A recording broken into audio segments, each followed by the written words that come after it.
game design part of our presentation, and I welcome Lucia to the scene.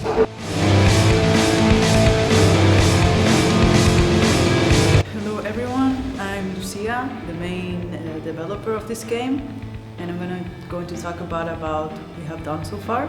We introduced animations, movement, camera movement, which is used with the mouse, XY movement, like a normal RPG game. We have also key bindings such as dashing and attack.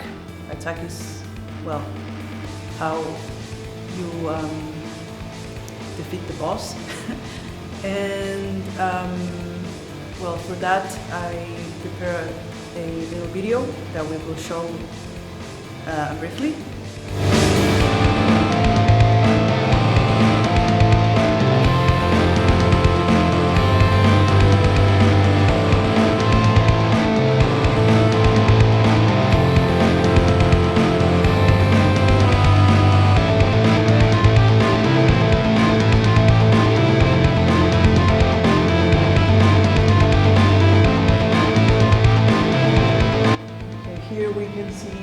Attack combo. There are 4 animations, which they have a 2.5 cooldown for each time you press the left button.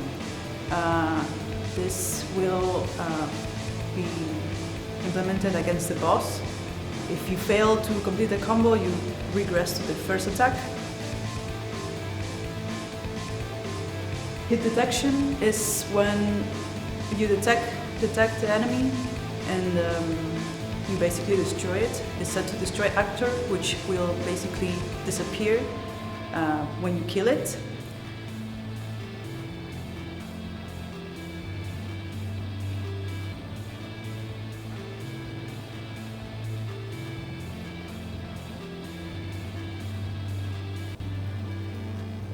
And that was a small showcase for what is done for now. The next department is the audio department, and I welcome back Artem.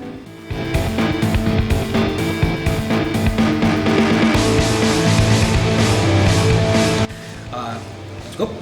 So here you can see, here are some pictures from the way that we have been recording so far. This is Akos. Akos is the main engineer and I'm the main Foley artist. Here we are going to show you what kind of professional activities do we perform in the studio. This is, for example, a scene of Akos performing the fall for the main character when he dies. Very professional. Really admirable. However, this performance came with a price of very badly hurt knee. Akos got needed to have a little bit of medical treatment. So yes, but besides that, it was completely fine. Let's go to the next slide. So we so far have done sounds for the user interface, we have done sounds for the main character, we have done sounds for the boss, and some sounds that we have done for the environment and the ambience. You are able to see them here. For example, are some sounds which are dedicated to the main character.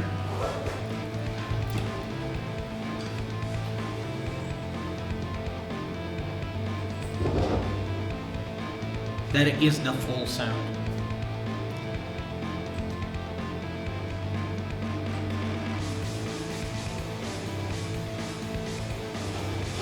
These are the footsteps sounds.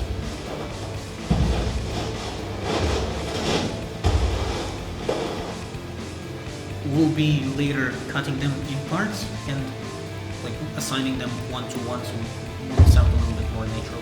And this is the main character getting hit sound.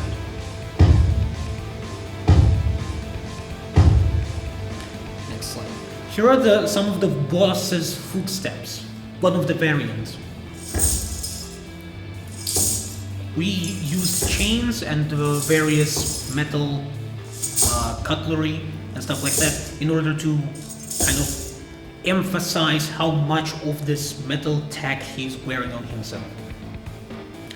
Here are just some sounds which we found to be cool.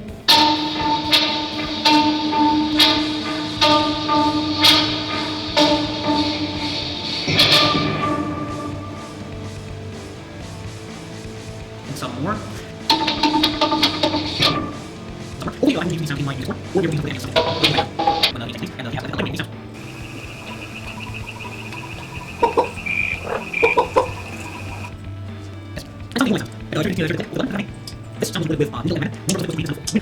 And now comes to music scoring.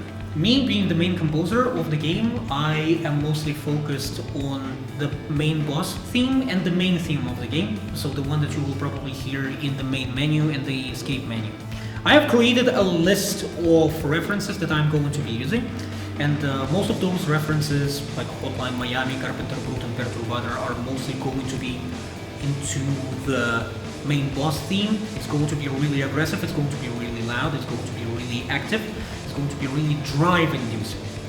We're also going to be using a lot of sounds from the soundtrack of Ghost in the Shell and Akira. And for the escape menu, I think of making a separate variant as inspired by the soundtrack of Disco Elysium to recreate this kind of Japanese cyberpunk style of anime. This is fully recording session, sorry. Yep, that's about it. And with that, I would like to hand it over to Melina from Art Department.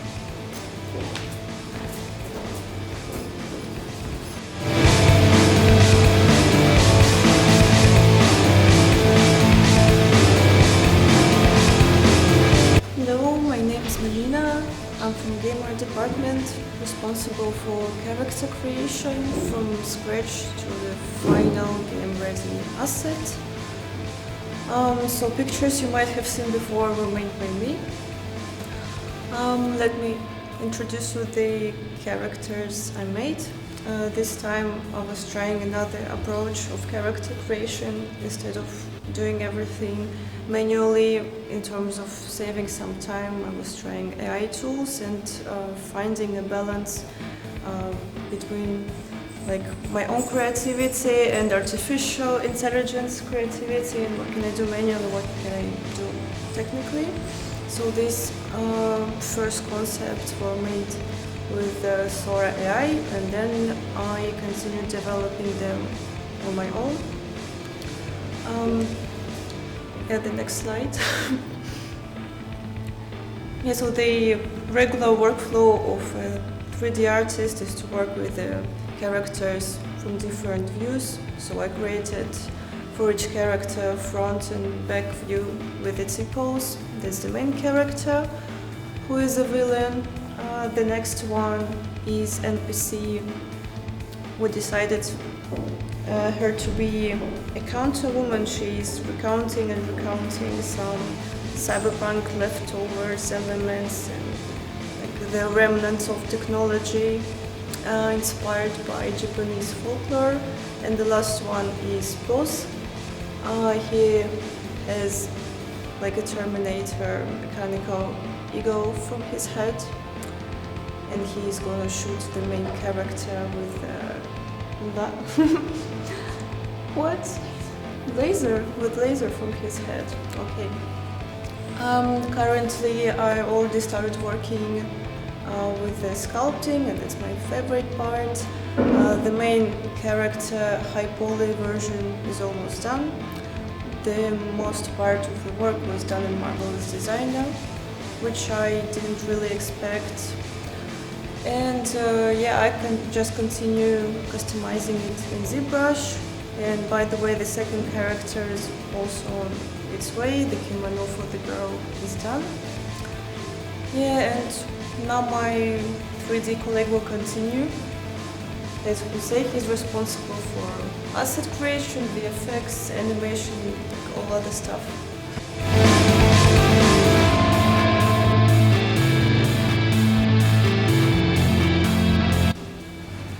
Hello everyone, my name is Jose Mencomo, and I'll be responsible for the environment creation, VFX, rigging and animation, as well as the weapon for our main character.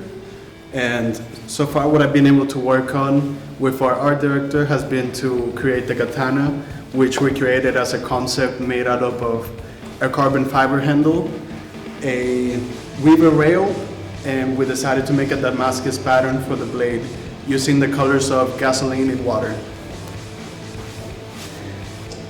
For the creation of the katana, I mainly focus on using Maya, and what I did in order to get started with this project is that I researched how traditional katanas are made, their length, the parts that go together, and this helped me come up with primary, secondary, and tertiary details in modeling and texturing that allow me to give a realistic and functional aesthetic of the katana that we are making for the game.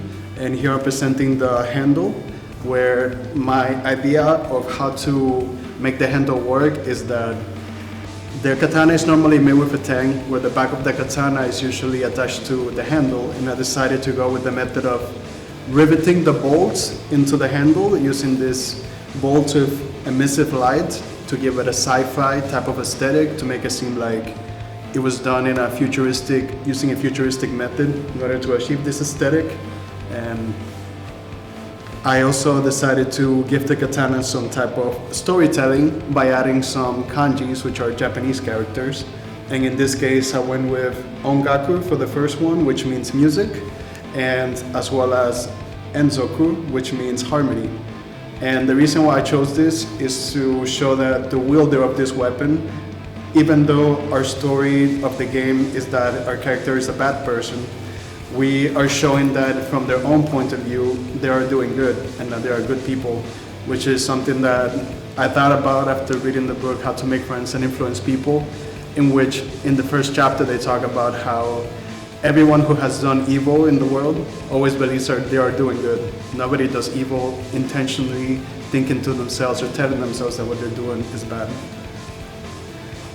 I also would like to show some different angles from the katana that I've made to show how I experimented with the textures, with modeling skills, as well as with roughness, which is how shiny or dull an acid is. As you can see, with the handle is very worn out, but the blade you can see is very shiny, and the emissive light is also very shiny as well, and I try to learn through this process to produce a lot of variation. And here's a view of the whale that is on the back, which is something unusual for a katana, but it really fits our cyberpunk and new type of construction or method of making weapons that we wanted to come up with. And here's a full view of the render that I made, and what I wanted to show with this is how the katana might be handed to our main character in a world where people are living in slums and they're really poor, and as you can see, they have a lot of worn out tools, worn out anvils, a lot of trash bags, but they're still presenting this weapon that they worked on for our main character. And this is the render that I came up with in order to show the storytelling of this weapon that I made. And that concludes my presentation. Thank you.